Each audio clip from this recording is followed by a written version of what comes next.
में कौन से लोग अप्लाई कर सकते हैं? अगर हम अप्लाई की बात करें तो चाहे आपने ग्रेजुएशन कर रखा हो, पोस्ट ग्रेजुएशन कर रखा हो, एमबीए कर रखा हो, तो आप लोग अप्लाई कर पाएँगे। तो सबके लिए अलग-अलग पोस्ट हैं, अलग-अलग वैकेंसीज़ हैं, तो उसमें आपको जिस हिसाब से आपका एजुकेशन क्वालिफ़िकेशन है, उसी हिसाब से आप इसमें अप्लाई कर पाएँगे। तो डिटेल में एक बार इस इंटर्नशिप को जल्दी से देख लेते हैं। आपको पता है एयरपोर्ट अथॉरिटी ऑफ इंडिया के बारे में।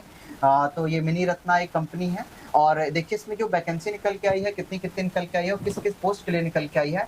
पहले निकल के आई है जूनियर असिस्टेंट के लिए निकल के आई, फिर सीनियर असिस्टेंट, फिर जूनियर एग्जीक्यूटिव, फिर जूनियर एग्जीक्यूटिव फाइनेंस में निकल के आई है, फिर जूनियर एग्जीक्यूटिव फायर सर्विस में, जूनियर एग्जीक्यूटिव लॉ में निकल के आई है।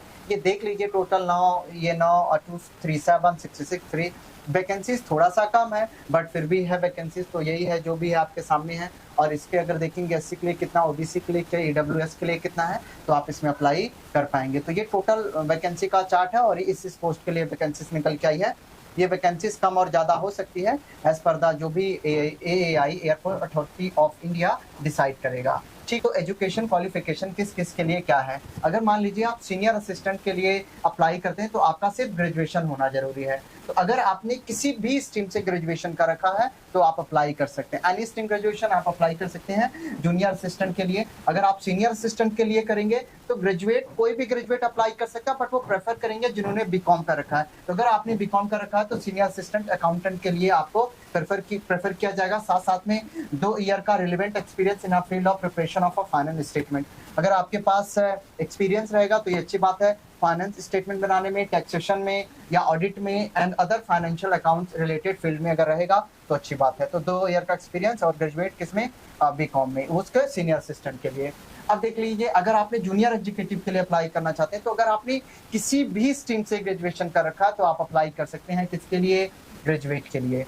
ठीक है, जूनियर एग्जीक्यूटिव कोई भी ग्रेजुएशन है तो वो अप्लाई कर सकता है। अगर मैं सीनियर एग्जीक्यूटिव की बात करूं जो फाइनेंस में होते हैं, तो सीनियर एग्जीक्यूटिव फाइनेंस में अगर आप अप्लाई करना चाहते हैं तो आपका एमबीए होना जरूरी है। अगर आपने एमबीए नहीं कर रखा तो post graduate in diploma management with specialisation in finance. तो अगर आपने पोस्ट ग्रेजुएशन कर रखी है फाइनेंस के अंदर तो अप्लाई कर सकते हैं, या कॉस्ट अकाउंटिंग कर रखी है, या चार्टर्ड अकाउंटेंट कर रखा है, या चार्टर्ड फाइनेंशियल एनालिस्ट कर रखा तो भी आप अप्लाई कर पाएंगे किसमें, जूनियर एग्जीक्यूटिव में। तो ये उनकी डिग्रियां दे रखी है, तो बेसिकली एमबीए है, पोस्ट ग्रेजुएट है, या पोस्ट अकाउंटेंट है, चार्टर्ड अकाउंटेंट है, तो आप अप्लाई कर पाएंगे। अगर मैं जूनियर एग्जीक्यूटिव जो फायर सर्विस में करेंगे तो इनका है बैचलर डिग्री इन इंजीनियरिंग। अगर आपने इंजीनियरिंग कर रखा है, इंजीनियरिंग इन फायर, या फिर आपने फायर इंजीनियरिंग या मैकेनिकल इंजीनियरिंग या फिर ऑटोमोबाइल इंजीनियरिंग आपने कर रखा है, इन तीनों में से कोई भी अगर आपने ब्रांच कर रखी है तो आप फायर सर्विस के अप्लाई कर सकते हैं। कौन, मैकेनिकल, ऑटोमोबाइल, फायर इंजीनियरिंग वाले। ठीक है, तो इसमें अप्लाई कर पाएंगे। देखिए जूनियर एग्जीक्यूटिव लॉ के लिए कौन कौन अप्लाई कर सकता है, प्रोफेशनल डिग्री इन लॉ, अगर आपने 3 साल की प्रोफेशनल डिग्री कर रखी है, 3 year regular courses after graduation, graduation के बाद अगर आपने लॉ कर रखा तो अप्लाई कर सकते हैं, या फिर 5 ईयर इंटीग्रेटेड रेगुलर कोर्स आपने कर रखा, 12th क्लास के बाद अगर 5 ईयर का अगर आपने लॉ कर रखा तो भी आप अप्लाई कर पाएंगे, 3 ईयर का कर रखा अगर आप ग्रेजुएशन के बाद तो भी आप अप्लाई कर पाएंगे। साथ के साथ candidate should have eligible to get himself enroll as a advocate in a bar council of India, अगर आपका एनरोलमेंट होना चाहिए बार काउंसिल ऑफ इंडिया में। ठीक है, तो इसके लिए अगर रहेगा तो आप इसमें अप्लाई कर पाएंगे, किसमें, जूनियर एग्जीक्यूटिव में।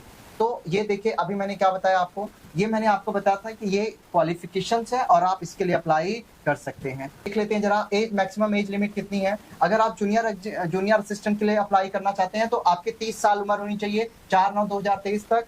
अगर आप सीनियर असिस्टेंट के लिए अप्लाई करना चाहते हैं तो भी आपकी उम्र 30 साल होनी चाहिए 4/9/2023 तक। अगर जूनियर एग्जीक्यूटिव के लिए अप्लाई करना चाहते हैं तो आपकी उम्र सिर्फ 27 साल 4/9/2023 तक। ठीक है, तो आपको पता है एज रिलैक्सेशन में अगर आप ST हैं तो SC/ST हैं तो 5 साल के लिए, OBC हैं तो 3 साल के लिए, और अगर कोई PWD कैंडिडेट है तो उसके लिए 10 साल के लिए। तो ये आप लोगों को पता है एज रिलैक्सेशन इन सब को हर बार मिलता है, तो वही एज रिलैक्सेशन गिवन है। अब देखते हैं इंपॉर्टेंट डेट, आप बड़े ध्यान से रख लीजिए। जो फॉर्म फिलिंग शुरू होने वाला है वो 5 तारीख, मतलब आज 5 तारीख से रिकॉर्ड कर रहा हूं मैं, तो आज से ये शुरू हो जाएगा और लास्ट डेट है 4/9, मतलब अगले महीने की 4, तो अगस्त सितंबर 4 सितंबर तक आप इस फॉर्म को अप्लाई कर सकते हैं। ठीक है, और टेंटेटिव डेट ऑफ एग्जामिनेशन ये आपको बता देंगे कि जब भी होने वाला है, वेबसाइट पे जाके आपको पता चल जाएगा। ठीक है, जो अगर आप कुछ सैलरी की बात कर लें, हर कोई सैलरी के लिए काम कर रहा है, तो जो CTC पर एनम होगा वो 13 लाख होगा for the post of junior executive 11.5 lakh होगा approximately for the post of senior assistant के लिए होगा, और 10 लाख होगा फॉर द जूनियर असिस्टेंट के लिए होगा। तो ये है सैलरी का लेना देना। बाकी यहाँ पे कुछ इंपॉर्टेंट इंस्ट्रक्शन है कि वही आपको ये जो लोग भी ओबीसी से बिलोंग करते हैं तो उनके लिए कैसा सर्टिफिकेट चाहिए, जो ईडब्ल्यूएस से बिलोंग करते हैं तो उनका कब का सर्टिफिकेट चाहिए, यही सारी डिटेल्स यहाँ पे इन्होंने लिखी हुई है। तो आप एक बार अगर चाहें तो इसे पढ़ सकते हैं, ये मोटा मोटा ये सब है। और देख लेते हैं जरा सिलेक्शन प्रोसीजर्स क्या होता है। कैंडिडेट सिलेक्शन प्रोसीजर में क्या होगा, आप यहाँ पे देख लीजिए कि लिखा हुआ है candidate to carefully read the important information. वो यही कह रहे हैं कि आपको सारी चीजें बिल्कुल सही तरीके से बननी, कुछ भी इन्फॉर्मेशन गलत में यहाँ पे नहीं देना है। और ये जो फॉर्म होगा ये ऑनलाइन ही फिलअप किया जाएगा और कोई मेथड नहीं होगा। दूसरी बात, और ये जो आपका टेस्ट होगा, जो एग्जामिनेशन होगा वो कंप्यूटर बेस्ड टेस्ट होगा, तो ऑब्जेक्टिव टाइप ऑनलाइन टेस्ट होगा, मतलब एमसीक्यू टाइप में ये टेस्ट लिया जाएगा। ठीक है, जब आप सेलेक्ट हो जाएंगे, जब आपका रिटर्न टेस्ट को क्वालिफाई कर लिया जाए आपको, तब वो आपको हो सकता है कि कंप्यूटर टेस्ट के लिए बुला सकते हैं, या फिजिकल मेजरमेंट हाइट उतना प्रॉपर होनी चाहिए, जो फायर सर्विस में काम करेंगे उनकी हाइट भी प्रॉपर देखी जाती है, तो इन सब के लिए बुला सकते हैं। ठीक है, और उसके बाद जब आपका रिटर्न टेस्ट हो जाएगा तो उसके बाद आपका डॉक्यूमेंट वेरिफिकेशन होगा, जो यहाँ पे उन्होंने लिखा हुआ है। ठीक है, तो यही है। तो अगर आप जूनियर असिस्टेंट या सीनियर असिस्टेंट के लिए आप अप्लाई कर रहे हैं तो आपको कंप्यूटर लिटरेसी टेस्ट भी आपको देना पड़ेगा। तो ये अलग अलग पोस्ट के लिए अलग अलग चीज़ें इन्होंने बोली हुई है, तो आप एक बार ही देख लेंगे और उससे आपको पता सारी चीज़ें चल जाएगा। ठीक है, तो जो भी फायर सर्विस वाले में है उनके लिए हाइट वेट सब कुछ का मेजरमेंट दे रखा, तो आप एक बार ही जरूर देख लीजिएगा, उस हिसाब से आपको करना है। ठीक है, हाउ टू अप्लाई में आपको पता है, मैं आपको ये दे दूंगा, इसका लिंक दे दूंगा डिस्क्रिप्शन बॉक्स में, आप वहाँ पे जाएंगे, अप्लाई आराम से कर दीजिएगा, जो जो चीज़ें मांगता है वो आपको अप्लाई करते चले जाना है। ठीक है, तो यही सारी चीज़ें हैं जो आपको बड़े तसल्लीपूर्वक भरना है।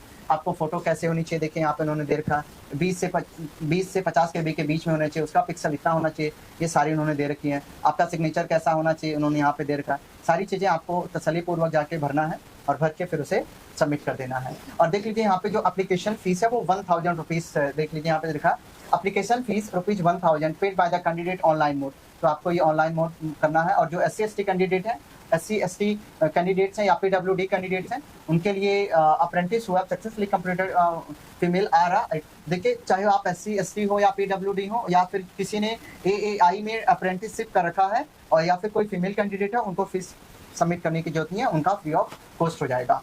ठीक है, और करने के बाद तसल्लीपूर्वक इसे अप्लाई कर दीजिए और फिर साथ में इसकी प्रिपरेशन करना शुरू कर दीजिएगा।